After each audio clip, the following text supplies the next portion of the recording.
నన్ను మించిన వారెవరూ లేరు అనే అహంభావం వల్ల మనుషుల మధ్య గొడవలు జరగడం సహజమే. కాని మునులు, మహాపురుషులు, దేవతలు సైతం ఆ ప్రభావంలో పడి తరువాత పశ్చాత్తాపం చెందటం ఆశ్చర్యపరుస్తుంది. పరమేశ్వరుడి ఢమరుకం నుంచి సంగీతం ఆవిర్భవించింది. శ్రవణ సుభగమైన ఆ సంగీత కలను లోకానికి అందించి పునీతం చేయాలని మహేశ్వరుడు సంకల్పించాడు. అదే సమయంలో తుంబురుడు, నారదుడు పరమేశ్వరుడి దర్శనార్థం వచ్చారు. ఆ సంగీత విద్యను తమకు నేర్పాలని అర్థించారు. అర్ధనారీశ్వరుడు అంగీకరించాడు. తుంబురుడు సంగీతం నేర్చుకుని దేవలోకంలో ప్రచారం సాగించాడు. నారదుడు భూలోకంలో సంచారం చేస్తూ సంగీత కళను పరివ్యాప్తం చేయసాగారు. కొంతకాలం గడిచింది. కాకతాళీయంగా వారిద్దరూ ఒకసారి కలిశారు. సంగీతంలో నేను నిష్ణాతుణ్ణి, అంటే నేనే గొప్పవాణ్ణి అని వాదోపవాదాలు మొదలయ్యాయి. తీర్పు కోసం సరస్వతీదేవి దగ్గరికి వెళ్లారు. ఇద్దరూ ప్రవీణులే అని తప్పించుకుందామే శివుడి చెంతకు వెళ్లి తమ కలహాన్ని తీర్చమని కోరారు. శివుడు తాను తప్పించుకున్నాడు. అప్పుడిక పార్వతీదేవిని ఆశ్రయించారు.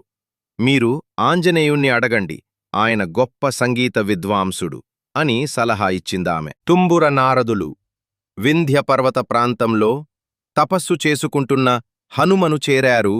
పవన్సుత, మమ్మల్ని పరీక్షించి మా ఇద్దరిలో గొప్ప ప్రతిభాశాలి ఎవరో చెప్పాలి అని కోరారు. మీ వీణలు ఇవ్వండి ముందు అన్నాడు వాయుసుతుడు. తుంబురుడు తన కళావతిని, నారదుడు మహతిని హనుమకు ఇచ్చి ఎదురుగా కూర్చున్నారు. మారుతి తన సుమధుర స్వరంతో గానం చేయడం మొదలుపెట్టాడు. ఆ అపూర్వ గానమాధుర్యానికి కొండరాళ్లన్నీ కరిగి నీరై ప్రవహించసాగాయి. హనుమ హఠాత్తుగా గానమాపేసి 2 వీణలను ప్రవాహంలోకి విసిరేశాడు. గానమాగిపోగానే ఆ నీళ్లన్నీ రాళ్లుగా మారాయి. తుంబుర నారదులు అవాక్కయ్యారు.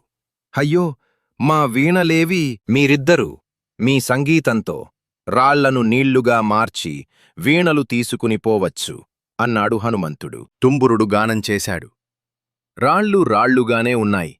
అలసి పాడటం మానేశాడు. నారదులు స్వరం సవరించాడు. కాని రాళ్లలో మార్పులేదు. మళ్ళీ హనుమ గానం చేసి రాళ్లను నీళ్లుగా మార్చి వీణలు తీసి వారికిచ్చాడు. ఏ విద్యలోనైనా అహంకారం పనికిరాదు. గర్వం పతనానికి నాంది. నిజానికి మీరిద్దరూ సమానులే.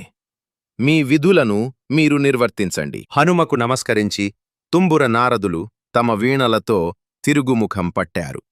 నేనే గొప్పవాణ్ణి అన్న అహంకారం ఎక్కువైతే ఎవరికైనా భంగపాటు తప్పదు అని ఈ వృత్తాంతం తెలియజేస్తుంది. సమస్త లోకాలు సుఖశాంతులతో నిండాలని, సర్వజీవులు ఆనందంగా జీవించాలని, ధర్మం, జ్ఞానం, వినయం ఈ లోకాన్ని నడిపించాలని సమస్త లోకా సుఖినో భవంతు.